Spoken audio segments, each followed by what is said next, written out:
Hola, ¿qué tal? Estoy esperando que se conecte Roxy.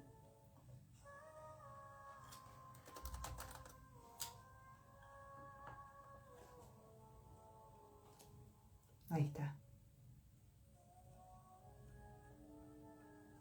Hola, Ro. Voy a... es-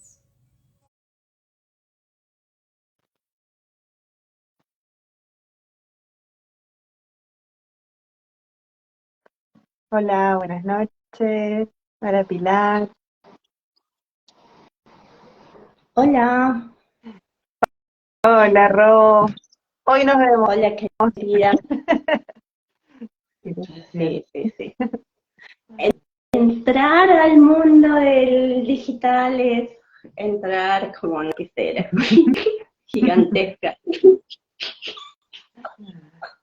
Bueno, Hola, Ali querida, y hola a todos y todas las que estén por ahí. Ya estoy mejor, así que se nota.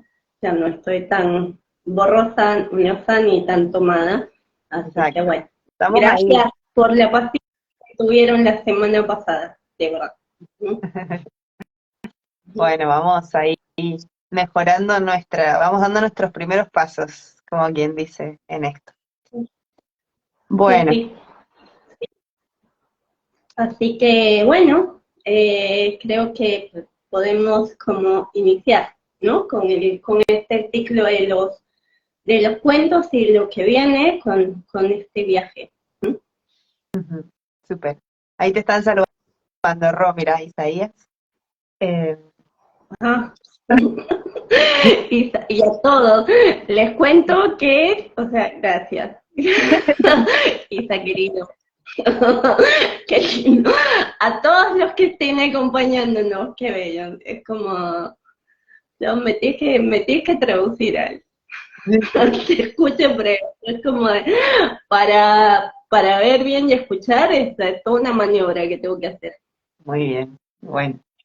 Bueno, estamos aquí. Hoy comenzamos con el primer cuento de nuestro ciclo y antes de eso tenemos ganas de hacer algunas aclaraciones, un poco para hacer como un encuadre de cómo van a ser estos ciclos y un poco algunas preguntas que surgieron de algunas compañeras, compañeros que nos fueron comentando. Entonces, voy a comenzar yo una parte y luego le doy la palabra a Roxy y luego seguiremos ya, daremos inicio con el cuento de esta noche, de esta tarde, por allí, por Argentina. Em, una aclaración muy importante que queríamos hacer es que este es un ciclo de cuentos y narraciones como universales, ¿sí? Son más bien cuentos, narraciones y mitos que son más de una cultura universal y no provienen específicamente del libro de Mujeres que corren con lobos. Es un libro que fue un disparador porque yo lo venía trabajando, porque a Roxy también le resonaba, entonces fue como un libro que nos unió y desde allí pudimos iniciar con estos cuentos. Pero no es que se va a trabajar el libro ni lo vamos a estar visitando en todos sus capítulos, ¿sí? Eso es importante de aclarar. Solamente lo que sí tomaremos, porque nos pareció muy interesante, es en este puntapié inicial de la vía creativa. Y bueno, y Clarisa Píncola lo trata de una manera que nos parecía muy interesante compartir y reflexionar. Entonces, trataremos diferentes cuentos y diferentes mitos y narraciones. En este caso comenzamos hoy con La Llorona, que es un cuento popular muy conocido, también presente en el libro, eh, pero vamos a ir más allá de este libro. Eso era importante aclarar. Y bueno, y ahora te Sí, cedo, Rob. Creo que era eso, mi parte. sí. Bueno, nosotros quisimos aclarar algunas cosas porque tuvimos como algunas devoluciones de manera individual, ¿no? Que fueron, les agradezco a cada una de las personas que nos hizo una devolución, un comentario muy amoroso y que nos sirvió un montón también para cosas puntuales. Entre ellas, una de las cosas que me, desde mi lugar, y bueno, también con Ali, porque lo hemos conversado, esto no es una clase para que hablemos conceptualmente de lo que son arquetipos o que definamos conceptos sobre esto, ¿no? Si bien hay que tomar en cuenta ciertos puntos para poder como tener como claro desde dónde es que vamos a hacer este trabajo, pero no es una clase donde vayamos como acumulando cosas desde este lugar. Sí, porque sí tomar en claro por qué es como tomamos el tema de los mitos y las narraciones, y por qué en algún momento, o sea, hablamos del tema de la palabra arquetipo, que yo sé que es una palabra y un concepto como muy complejo, ¿no? Muy complejo, que es una palabra que se toma mucho a nivel de la conciencia colectiva, que es eso como que se habla mucho a nivel sociocultural, pero que no se lo puede como digerir. ¿Qué cosa es eso? Entonces, es como que trataba de buscar una manera de transmitir esto que sea digerible, simple para todos, y le comentaba a Ali de un cuento, no es un cuento, es un libro de uno de mis autores favoritos, que es Michael Ende, que es como el nivel de complejidad que maneja, de profundidad, digamos, de alma y de profundidad de conexión con el todo, más la simpleza con lo que transmite esa profundidad, es bellísima. Y hay un libro que es como muy básico, de repente no todos lo han leído ese libro, pero creo que la gran mayoría se ha visto la película La historia sin fin, ¿no? La del perro volador, que si no la han visto, creo que todos hemos visto la imagen del perro volador, ¿no? Y eso es una manera de tomar en cuenta desde dónde nosotros vamos a trabajar esto, porque si hay algo en lo que quiero puntualizar muchísimo, y en general lo voy a hacer para no olvidarnos, es no tomar este trabajo, ni en general cuando trabajemos cada uno por su lado, o cuando leas, recuerde, no tomar esto de una manera literalizada, porque cuando literalizamos las cosas, entramos solamente en un proceso ideológico y no nos damos cuenta, y no podemos pasarlo por nosotros. Ahora, ¿qué pasa en la historia sin fin? En la historia sin fin habla, bueno, la narración, no es como dicen ahora que está de moda, no me spoilees, ¿no? No me cuentes, ¿no? Pero para este contexto sí es importante spoilear, ¿no? Es como un niño que sufre de bullying, que es como que no se puede afirmar en la vida, como que no sabe no conoce toda su riqueza interior, entonces como que se va escapando de los compañeros como puede y termina en una librería, y ahí en esa librería encuentra un libro especial. Y él se pasa, ¿no? Se escapa al ático, ¿sí? A la parte de arriba del colegio, y ahí empieza a leer. El niño Bastián. Imaginemos que cada uno de nosotros es ese Bastián, seamos hombres o mujeres, ¿ok?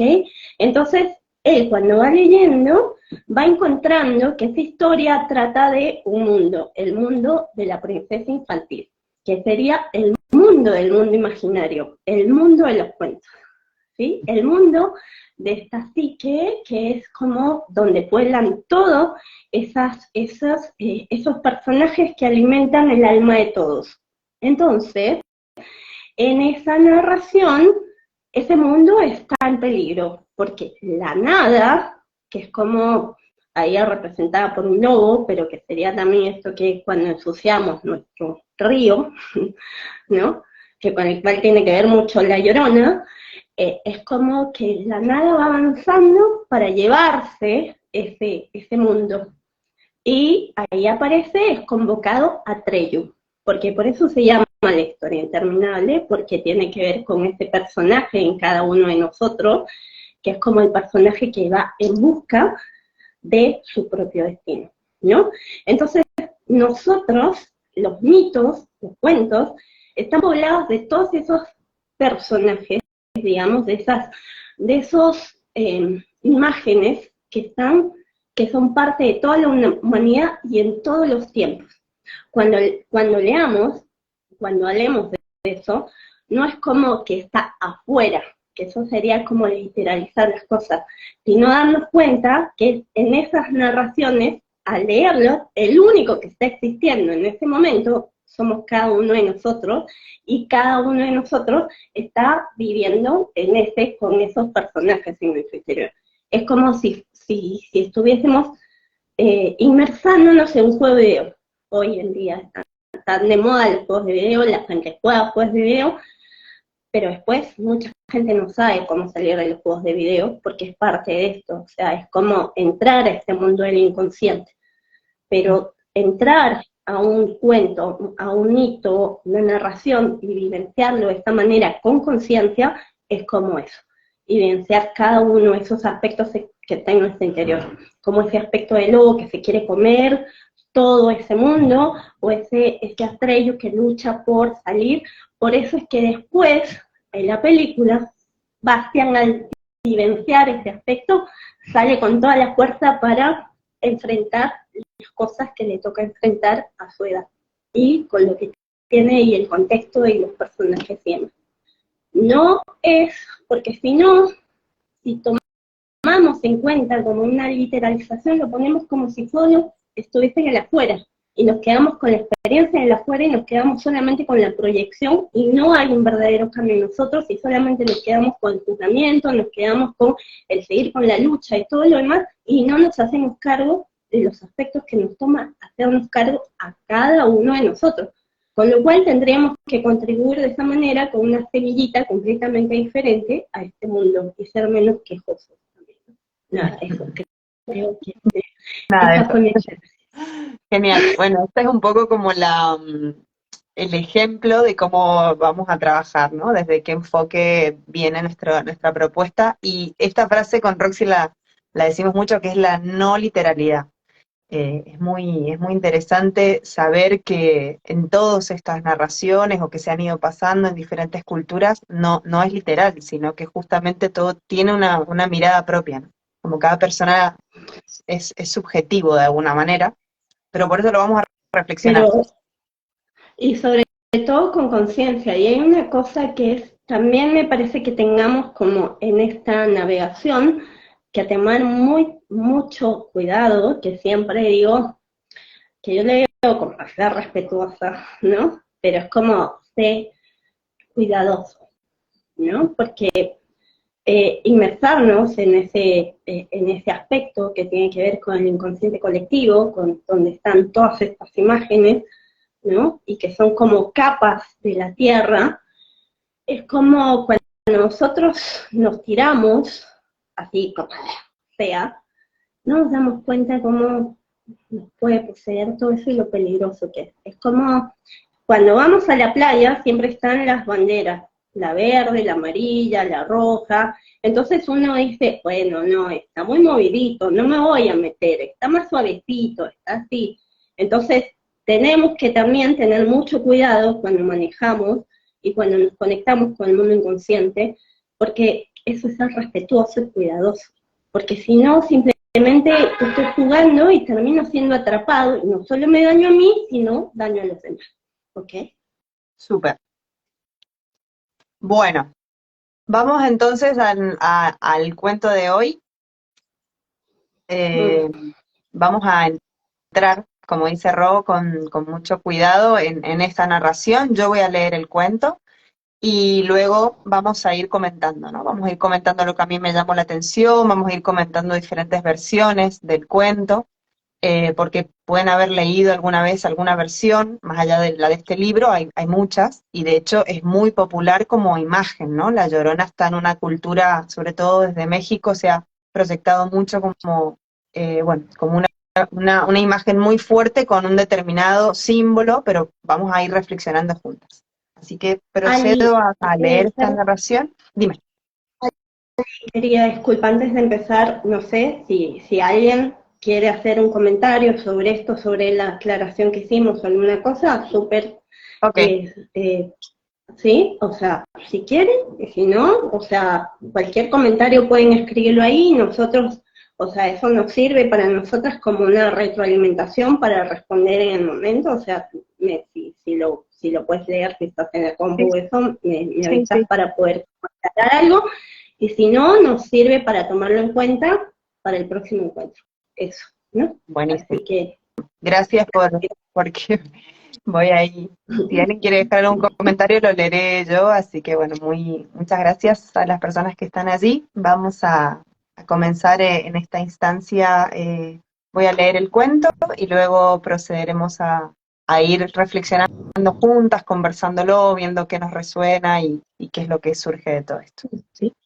Voy. La Llorona. Un rico hidalgo corteja a una pobre pero hermosa mujer y se gana su afecto.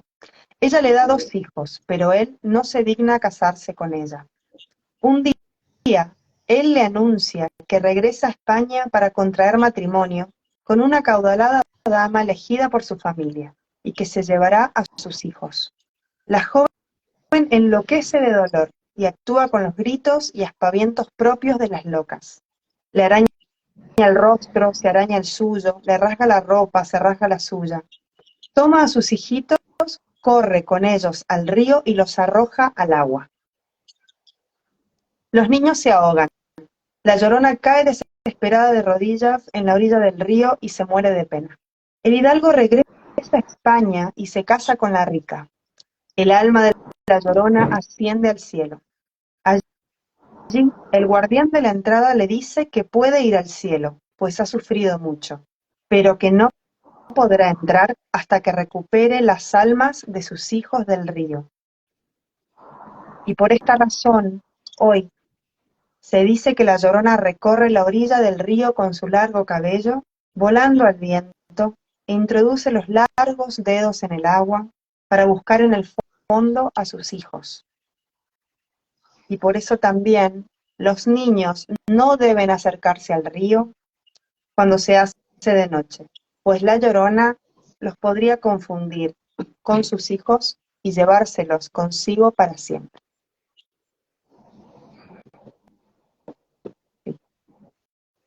que es como, es, La Llorona es un cuento bastante fuerte.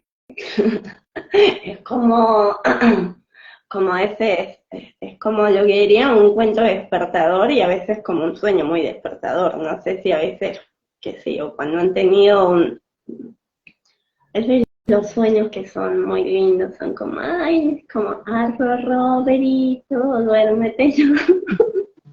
O cuando tenemos un sueño que es como así, súper despertador, como una bomba, como una pesadilla, es como, ahí nos ponemos pilas muchas veces, ¿no? Sí. Aunque no se Aparte, entiende, pero es muy gráfico, dime. ¿no? Entonces te puedes imaginar el agua, el entorno, la desesperación, o sea, por ahí es tan visual lo de los dedos, ¿no? O sea, es una narración muy corta, esta versión, pero es tan gráfico que hay un momento en el que te impacta, bueno, impacta toda la secuencia. No sé si quieres que diga algo de la versión más moderna que ella Sí, habla. uno que me gustaría, porque sé que esta es una de las versiones más modernas con respecto a eso, sé que La Llorona ya pasó a ser como un personaje y que siempre, o sea, está desde el mundo prehispánico, ¿no? Pero ahora como que ya se ha consolidado como un personaje dentro de las películas, digamos, El de terror. suspenso, de terror, ¿no? Dentro de las películas de terror. ¿Y qué es así la Llorona, no? ¿Y qué, por ejemplo, a ti, Ali, qué te genera la Llorona al leerlo? Que es como, porque a ti, o sea, es lo que tú me dices, el tema de los dedos en, Yo soy como, en como el muy agua. sensorial, entonces absolutamente me voy como a los sentidos, ¿no? La primera vez que lo leí me impactó mucho esta situación de un personaje que decide aparentemente por una tristeza interior o lo que fuese, matar algo como sus hijos, aparentemente lo más valioso, y luego la desesperación de recuperar eso, ¿no? Eso me llamaba mucho la atención. O sea, fue como decir, wow, llegar a matar y después el desespero y que supuestamente esté como el alma en pena el resto de lo que sea el de tiempo no lineal, pero buscando, ¿no? Esa creo que es lo que más me impacta y también me impacta mucho lo sensorial, el río, la Ok, ciudad en general, ¿no? Es como, creo que es muy ok. interesante que podamos, eh, bueno, sí. ¿Quieres comentar algo sobre esto que decías, de esto de esta Ah, narración, esto que decías sí. sobre esta Eh, versión? ¿Algo así? Claro, Clarisa Píncola Estés en este libro y en esta versión, ella lo amplía un poco a partir de un encuentro con un niño que se encuentra en México, y el niño le explica que hay otra versión más actualizada de La Llorona que se comenta muchas veces en algunas comunidades. Es decir, está la versión esta tradicional, la del Hidalgo, de España y tal, y esta otra versión es una versión que, bueno, la puedo leer un poquito porque si no, no me voy a perder Sí. detalles, pero dice que la Llorona se fue con un rico hidalgo que tenía unas fábricas río abajo, pero algo falló. Durante su embarazo, la Llorona bebió agua del río. Sus hijos, que eran gemelos, nacieron ciegos y con los dedos palmeados porque el hidalgo había envenenado el río con los desechos de sus fábricas. El hidalgo le dijo a la Llorona que no la quería ni a ella ni a sus hijos. Se casó con una mujer muy rica a la que le encantaban los productos de la fábrica. La Llorona arrojó a los niños al río para que no tuvieran que sufrir las penalidades de la vida. Inmediatamente después cayó muerta de pena. Fue al cielo, pero San Pedro le dijo que no podía entrar a no ser que encontrara las almas de sus hijos. Ahora la Llorona busca incesante a sus hijos en el río contaminado, pero apenas puede ver nada, pues el agua está sucia y oscura. Ahora su espíritu recorre el fondo del río con sus largos dedos, y ella vaga por la orilla llamando incesante a sus hijos.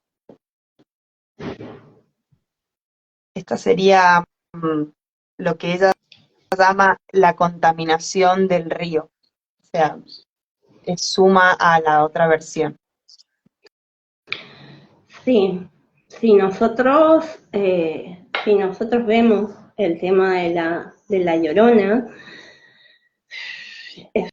es un cuento muy, muy antiguo, pero como es un aspecto simbólico, algo que representa más, que representa algo más allá de una dualidad, se va como resignificando, como que se van agregando en esas versiones, es como que se van agregando cosas de acuerdo al momento, como que se va actualizando, Exacto. digamos, ¿no? Pero como que hay cosas que son básicas, básicas en el sentido que es la madre, o sea, digamos que si tomamos las diferentes Claro, versiones, los elementos que están presentes siempre, sí, que caracterizan el sí, cuento. digamos que eso es como para mí, y creo que para ti también, Ali, que es lo que nosotros queremos como rescatar, que más allá de todas las versiones, que sean las de Hollywood, no Hollywood, las de antiguamente, las que más prehispánicas, más hispánicas, o sea, más modernas, menos modernas, cuáles son los elementos que están en general presentes, ¿no? Está presente la madre, están presentes los hijos, están presentes el río, y está presente algo que hace daño a esa madre, Muerte. y está presente un aspecto de un afuera y un aspecto de un adentro, ¿no? Y está un aspecto de vida y está un aspecto de muerte, Uh-huh. ¿no? Y el río, el agua. Es como esas cosas que me parecen básicas, súper básicas, porque si nos empezamos a cada cosa, cada cuento lo podríamos silvanar, o sea, si tendríamos que hablar solo de la Llorona y estudiar a la Llorona desde un contexto socio, más, digamos, ponerle todo un tema Antropológico, sí, antropológico, sí. sociológico, que está presente más el aspecto arquetípico y demás, o sea, solo la Llorona nos da para hacer todo pero, o sea, cuáles son como las partes que están puntuales son estas. Ahora, ¿qué pasa con el tema de básico? Madre, ¿no? Porque acá tiene que ver madre que mata a sus hijos. Volvemos, si literalizamos y nos quedamos como si es una madre que alguien la dañó y que mató, porque en un momento cuando contabas esto, por ejemplo, en la versión de Hidalgo, se me venía mucho la imagen de Medea, ¿no? Cuando en el Bellocino Medea, que es esa sacerdotisa también de un tiempo griego minoico que ayuda a Jasón, el héroe del Bellocino de Oro, y que después como que la traiciona y después ella termina matando a los dos hijos en relación a él, y acá hay una cuestión de celos. Los celos no es solo de la Llorona, no es solo de Medea, no es solo eso, sino es como, los celos es un aspecto arquetípico también, Claro, como de un tema Mm. básico de humanidad, y aparte es como un tema muy tabú también, ¿no? Es como, hablar de celos es, yo, no, tú sí. Sí, es como o sea, esto que te decía el otro día, ¿no? Como la venganza, la pelea entre hermanos, ¿no? Hay como ciertas cosas que se replican, ¿no? En varias narraciones. Es un concepto Sí. de narrativo que es muy humano, finalmente, ¿no? Que Y acá, porque acá hay un tema sobre base madre, madre. Todos estamos conectados con el principio materno, seamos hombres o mujeres. Todos tenemos un principio de creación de vida, seamos hombres o mujeres. Las mujeres lo tenemos desde una conexión, desde traer vida biológica, digamos. No estoy hablando con la intervención de la ciencia, ¿ok? Estoy hablando desde un proceso natural, ¿ok? Desde la intervención de la ciencia, o sea, hay un montón de cosas que hoy en día se pueden como, ¿ok? Estoy hablando desde un proceso natural, entonces, desde un proceso arquetípico. Entonces, hombres y mujeres tenemos dentro nuestro, porque siempre el tema de la madre es uno de los temas más básicos, más tabús y más complejos. Porque, por un lado, a la madre le cae todo, en el sentido de que la madre, por un lado, es la culpable de todo, y la madre también, como arquetipo, tiene el proceso de la madre dadora y la madre que cuida la vida, que sería, por ejemplo, a nivel simbólico, ¿sí? Más allá de un principio de religión instituida, estoy hablando como un principio simbólico, como el tema de la Virgen. La Virgen, que significa perteneciente a sí misma, es un aspecto materno que cuida la vida, ¿no? Pero está la parte de la madre oscura, que es como la que se llena de venganza, odio, que tú quieres llenar, y es la que mata, puede destruir básicamente. creaciones. Claro. ¿Qué los mata? Que también Porque existe, eso que es es muy como, tabú, ¿no? sí, por supuesto, pero eso no es solo, si yo lo veo solo como hacia afuera, no voy a ver cómo ese aspecto convive dentro mío, esta madre que da vida y esta madre que puede destruir.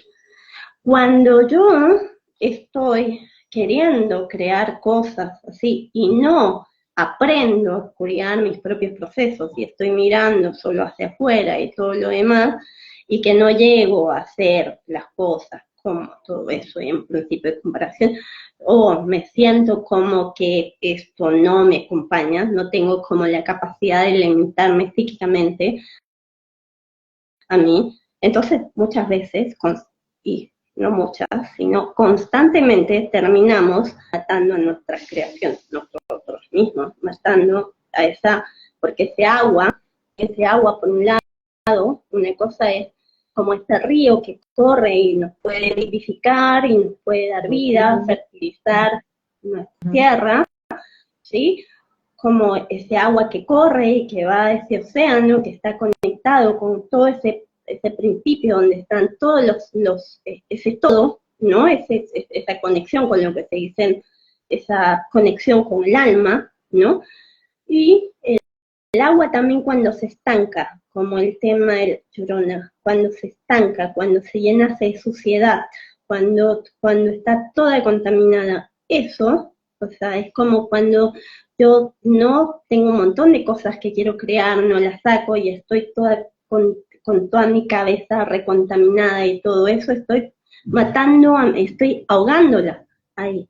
Y después, ¿cuántas veces nos sentimos con esto del dolor, porque La al ver culpa, todo lo que quizás. va, al ver cómo vamos destruyendo muchas cosas nuestras, porque hombres y mujeres estamos constantemente abortando a nuestros hijos.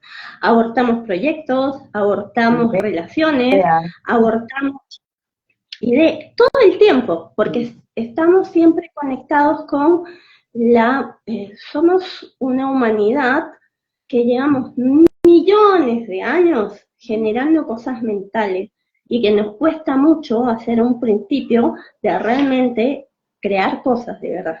O sea, como hacedores, la verdad que, o sea, nos cuesta. O sea, y desde ahí habría que empezar a ser un poco más humildes, Hay una... ¿no? Porque, mm, dime, no, dime, no, Ali. justo se me viene una de las frases que yo te había dicho que me había parecido muy interesante, que es la de que es mucho más difícil limpiar este río creativo que mantenerlo contaminado, digamos, como que nos es más fácil seguir manteniéndolo contaminado, como medio no ver lo que sucede, que hacer el esfuerzo de limpiarlo, ¿no? Y eso me parece Sí, que es un poco lo que venimos, lo que vienes también trayendo. sí, porque, qué sé yo, con esto hay una narración también, como es que es un rey pescador, que tiene que ver mucho con Parsifal, que después está relacionado con el mito también del Grial y todo esto. Eh, y este rey pescador que está herido justo en todo su tema creativo, es, eh, él se la pasa pescando. ¿Y qué significa pescar? Como soy herido, a veces hago un proyecto, hago otra cosa, a veces medito, a veces hago yoga, a veces hago Un poco de... un Ujú. proyecto, un tallercito de arte, a veces taca taca, tacatín, tocotón. Entonces, cositas voy picoteando como picaflor. Ah, esto me gustó y ahora salto otra cosa y otra cosa y otra cosa. Y no me doy cuenta que con eso lo que estoy haciendo es ensuciar mi río. Entonces, estoy matando a mis niños, y por dentro está esa cosa, esa madre destructora, porque la madre destructora es muy bruja.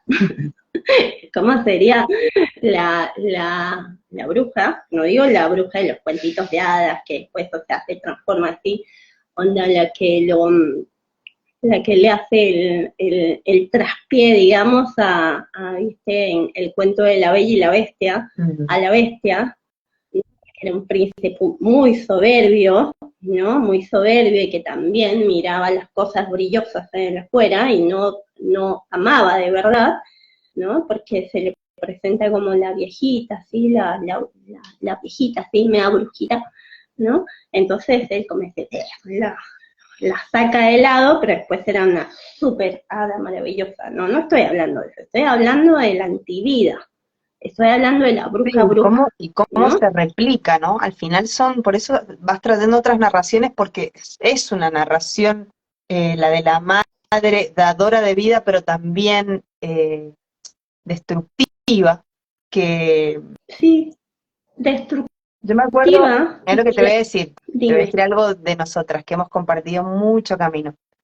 Me acuerdo que una vez me sí, dijiste que yo tenía que aprender a ser madre de mí misma, madre amorosa de sí, mí misma, y me llevó mucho tiempo entender eso, mucho tiempo, pero es algo que me acompaña, ¿no? Entonces pienso en cómo esta imagen también se habla muchísimo del automaternaje, bueno, respetamos todas estas cuestiones, pero esto va más allá porque es algo que es muy interno, ¿no? Es como, yo creo, Roque, es como que una sabe cuando está abortando sus creaciones. O sea, es Sí, difícil, nos podemos negar y ensuciarnos de lo que queramos, pero hay algo dentro que por algo te da tanta angustia recuperarlo, porque esa es sí, la parte sí, que me llama la atención, la angustia de la Llorona de recuperar a sus hijos, ¿no? Es muy sí. interesante. Ahora, mientras menos queramos limpiar ese río, nos va a doler mucho más porque vamos a poner más el dedo acusador hacia afuera. Ahora, así como está ese principio de la llorona, de ese aspecto de esa madre negativa, también está ese aspecto de ese aspecto masculino destructivo.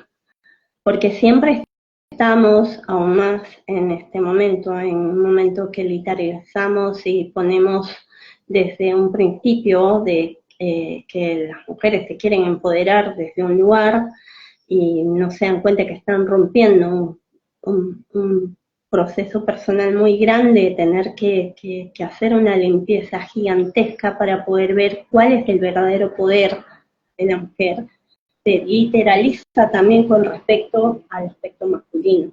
Y hombres y mujeres, porque así como es cuán importante aprender a ser madres de nosotros y de nosotras mismas, también aprender a ser padres de nosotros y de nosotras mismas. Porque si no, ese masculino que desde un aspecto luminoso, ¿no? Como nosotras como vamos teniendo ese masculino en nosotras, ¿no? Ali tiene como el que le resuena en su interior y el que me resuena a mí.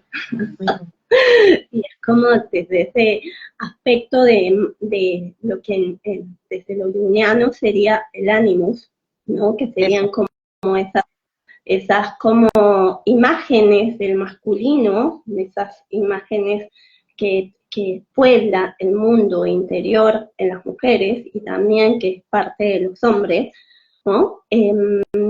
Ese aspecto masculino que por un lado en lo elevado tiene que ver con esa protección, con ese cuidado, con esa disciplina, con el ser el compañero para alimentar y cuidar esa vida, cuando cuando no se hace cargo, porque si yo estoy mirando hacia afuera y toda mi energía masculina está hacia afuera, es obvio, porque a mí me costó muchísimo darme cuenta de eso, porque siempre era, sí, desde este discurso de siempre ver hacia el afuera lo negativo, y me quejaba muchas veces desde estas cosas de el daño, la infidelidad y todo lo demás, tuve que ser valiente y decirme cuán verdaderamente fiel o infiel era yo conmigo misma. ¿Era el otro o era yo? Porque de esa manera, Eso está o sea, buenísimo. desde ese lugar no podía ver cómo ese aspecto destructor masculino en mí misma iba mirando hacia afuera, obvio, porque es como si fuese, así como dentro nuestro hay como un matrimonio De de ese las aspecto, de energías. esa madre Ujú. que cuida la vida y ese aspecto de ese compañero que le acompaña cuidando las fronteras y todo lo demás, como un caballero así, yo comprometido con eso, también es como que esto es el matrimonio de la sombra, ¿no? Desde un aspecto de un ánimo más, como cuando trabajaste, me contaste el cuento de Barba Azul, Ujú. o desde un aspecto más demoníaco, destructivo, junto con este aspecto materno de esta madre que destruye sus creaciones, ¿no? Entonces, si yo lo veo yo desde afuera, yo no voy a poder ver cómo yo sigo contaminando mi río. Entonces, me voy a seguir dañando, porque todo eso me va a seguir ahogando. Y hay un momento que, o sea, es mucho, mucho, mucho más difícil. Sí. Entonces, esos dos aspectos son vitales. El aspecto masculino es súper importante para dar forma y contención a ese aspecto de creación. Y Yo quiero para leerte la también, frase, esa frase me parece una frase interesante que también aparece en el libro porque la autora trae el Animus como conceptualmente y lo trae en el cuento, y ella dice que el Animus es la fuerza del alma de las personas, es la fuerza que ayuda a afirmarse en el mundo exterior. Es como para poder comprender cómo de valioso es poder reconocer nuestra propia energía masculina en todas las personas, ¿no? Pero eh, Es que es vitalísimo, vitalísimo, porque en este momento estamos dañando, porque eso es parte también de ensuciar el río, dañar la energía masculina, porque hombres y mujeres sí, estamos heridos. Siempre digo que si a todos nos pasarían como un escáner que nos hacen sacar la ropa a todos, porque es muy lindo cuando te produces y todo lo demás y muestras ciertas cosas, porque que eso es parte de un arquetipo que es la máscara, pero otra cosa es que nos quedemos, como dicen en Argentina, en pelotas, o como dicen, no sé, en España, en sí, Perú le dicen calato, que es no una sé, palabra que en Perú me encanta esa palabra, claro. calato. Para los de Perú que me escuchen luego, me encanta esa palabra. Y hace tiempo que no la digo, es como, bueno, si nos quedamos todos como en pelotas, desnudos, y nos pasan por un escáner, la verdad que seríamos como seres leprosos todos. Y tendríamos muchísimo cuidado de tocarnos. Tendríamos mucho cuidado de tocarnos unos a otros y de saber cómo podemos expresarnos, porque en general estamos tocando, o sea, ni siquiera nos tocamos. Desde la herida voy y le tiro al otro y el otro me tira a mí y nos seguimos hiriendo. No cuidamos la vida, la destruimos. No somos contenedores, no tenemos una fuerza masculina que nos ayude a disciplinarnos, a ser valientes, a afirmarnos desde un aspecto más suave. Lo cortés no quita lo valiente. Mm. Eh, o sea, y tenemos que saber mucho realmente lo que significa esa firmeza con esa suavidad. ¿Mm? Y eso también es parte del río. Es mucho también saber desde dónde estoy, Ujú. cómo me estoy dando, o sea, qué estoy generando, pero mucho desde un principio de autoobservación primero. ¿Mm? O sea, básicamente este río del cuento, y si querés vamos a ir un poquito cerrando, porque aunque no parezcan pasados 50 minutos de esta maravillosa charla, ahí Lucha está diciendo, Gracias por tomar, ah, perdón, gracias por tomar la oral, o sea, sí, sí, me conoces, voy a ir ordenando algunas cosas. Bueno, simplemente como para ir cerrando, me reí porque hay uno de Lucho que es de Perú, él dice que calato, le gusta mucho esa palabra también, así que bueno, queda como parte queda como parte, sí, de la anécdota de hoy. Vamos a ir cerrando un poco esta posibilidad de cómo podemos, voy a decir, limpiar el río o empezar a pensar en esta limpieza del río para nuestro próximo encuentro en vivo, donde pasarán unos días en los que la idea es ir elaborando qué es todo esto que se ha despertado, qué ha sido todo esto que supone el cuento, esta madre, esta energía masculina, ¿no? Entonces, ¿cómo podríamos hacer o cómo se te ocurre, Roque, podríamos pensar en cómo empezamos a darnos cuenta que nuestro río está contaminado, para empezar, que está, pero digo, y segundo, se me va, segundo que se me va ah, el, y segundo, la, mm, ahora.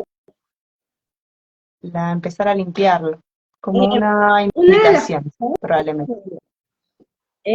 sí, es que se me iba la carga del teléfono, disculpe. Que una cosa de estar en este mundo.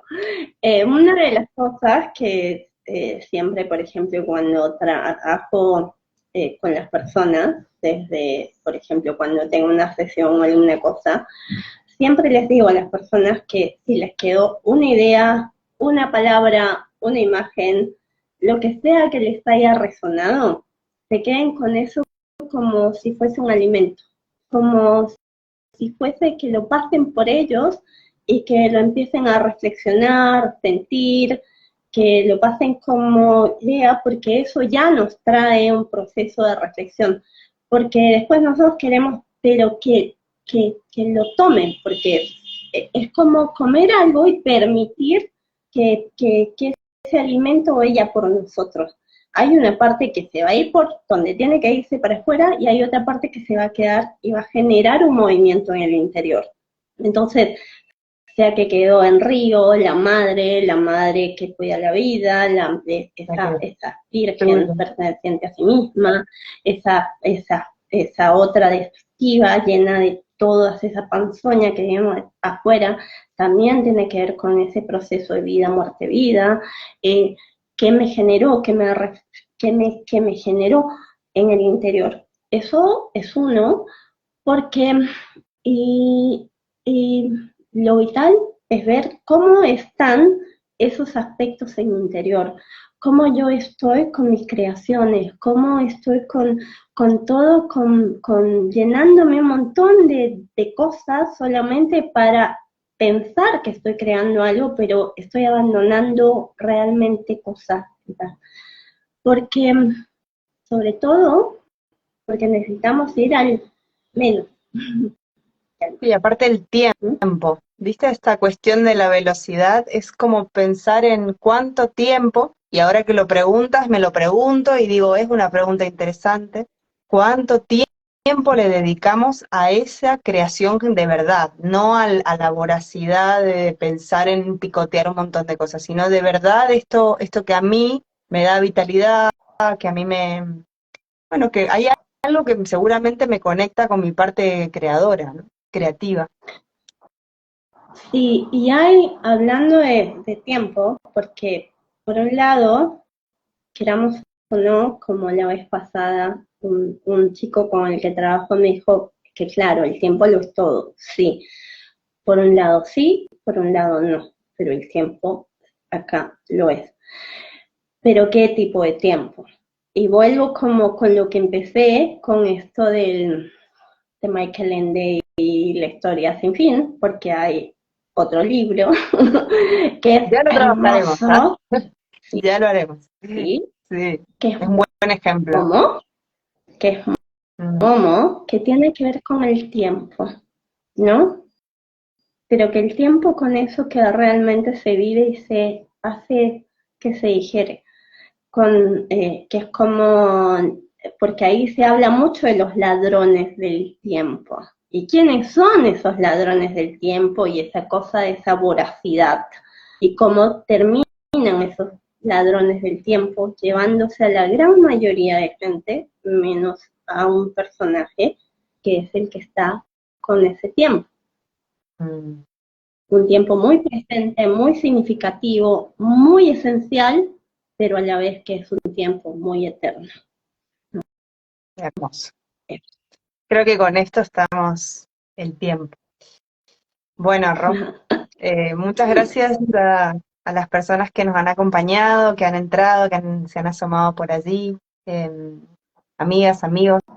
Y bueno, y todas las personas que se interesen por seguirnos acompañando, esto vamos a hacer un ciclo de vivos sobre 3 cuentos y vamos a ir reflexionando juntas con Rob.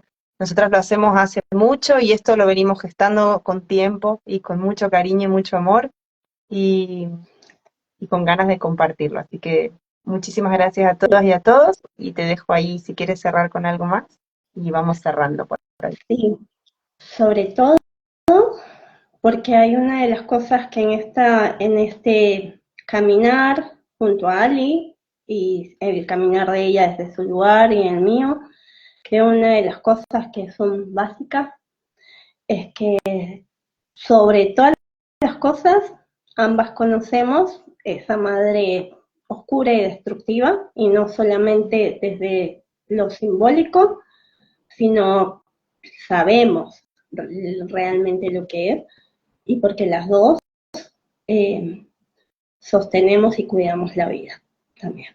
Y no sé, si a alguien le resonó desde el corazón, desde su alma eso, y cualquier cosita, gracias, y gracias de verdad, con todo el corazón por habernos acompañado, ¿no? Gracias, Ros. Un beso enorme y nos encontramos la próxima. Gracias, gracias, Lucho. Gracias a todos. Adiós. Todo. Gracias.